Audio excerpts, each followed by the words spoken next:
My fellow Americans, I'm speaking to you tonight from behind the resolute desk in the Oval Office. In this sacred space, I'm surrounded by portraits of extraordinary American presidents. Thomas Jefferson wrote the immortal words that guide this nation. George Washington, who showed us presidents are not kings. Abraham Lincoln, who implored us to reject malice. Franklin Roosevelt, who inspired us to reject fear. I revere this office, but I love my country more. It's been the honor of my life to serve as your president.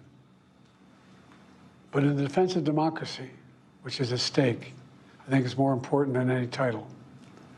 I draw strength and I find joy in working for the American people.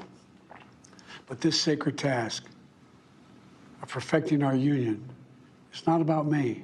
It's about you, your families, your futures. It's about we, the people. We can never forget that. And I never have. I've made it clear that I believe America is at an inflection point. One of those rare moments in history when the decisions we make now will determine our fate of our nation and the world for decades to come. America's going to have to choose between moving forward or backward, between hope and hate, between unity and division. We have to decide, do we still believe in honesty, decency, respect, freedom, justice, and democracy?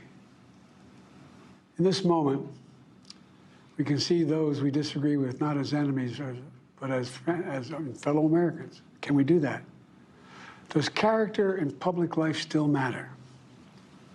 I believe I know the answer to these questions because I know you, the American people.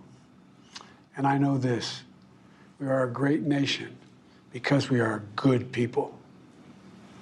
When you elected me to this office, I promised to always level with you, to tell you the truth.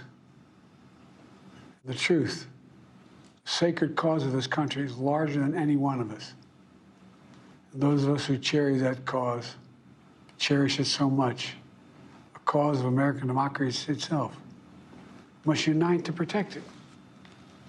You know, in recent weeks, it's become clear to me that I need to unite my party in this critical endeavor.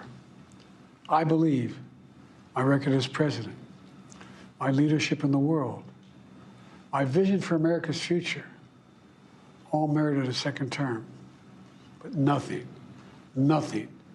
can come in the way of saving our democracy. That includes personal ambition. So I've decided the best way forward is to pass the torch to a new generation. It's the best way to unite our nation. You know, there is a time and a place for long years of experience in public life.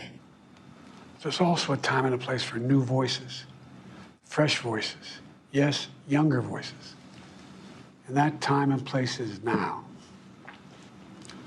Over the next 6 months, I'll be focused on doing my job as president. That means I'll continue to lower costs for hardworking families, grow our economy. I'll keep defending our personal freedoms and our civil rights, from the right to vote to the right to choose. I'll keep calling out hate and extremism. Make it clear there is no place in America for political violence or any violence ever, period. I'm going to keep speaking out to protect our kids from gun violence, our planet from climate crisis that is the existential threat. And I will keep fighting for my cancer moonshot so we can end cancer as we know it, because we can do it.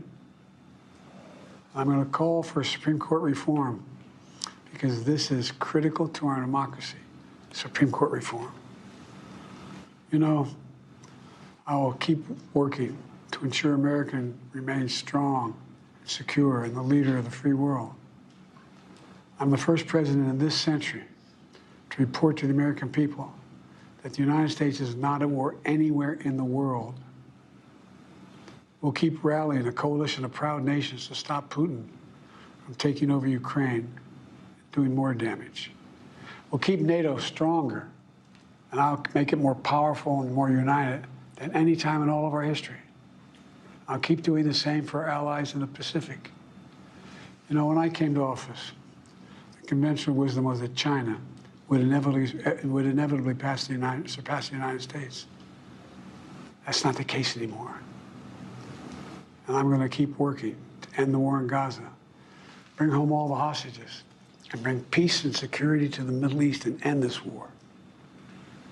We're also working around the clock to bring home Americans being unjustly detained all around the world. You know, we've come so far since my inauguration. On that day, I told you, as I stood in that winter, we stood in a winter of peril and a winter of possibilities. Peril and possibilities. We were in the grip of the worst pandemic in the century, the worst economic crisis since the Great Depression, the worst attack on our democracy since the Civil War. We came together as Americans. We got through it. We emerged stronger, more prosperous, and more secure. Today, we have the strongest economy in the world, creating nearly 16 million new jobs, a record. Wages are up. Inflation continues to come down. The racial wealth gap is the lowest it's been in 20 years. We're literally rebuilding our entire nation, urban, suburban, rural, and tribal communities. Manufacturing has come back to America. We're leading the world again in chips and science and innovation. We finally beat Big Pharma after all these years to lower the cost of prescription drugs for seniors. And I'm going to keep fighting to make sure we lower the cost for everyone, not just seniors. More people have health care today in America than ever before. And I signed one of the most significant laws helping millions of veterans and their families who are exposed to toxic materials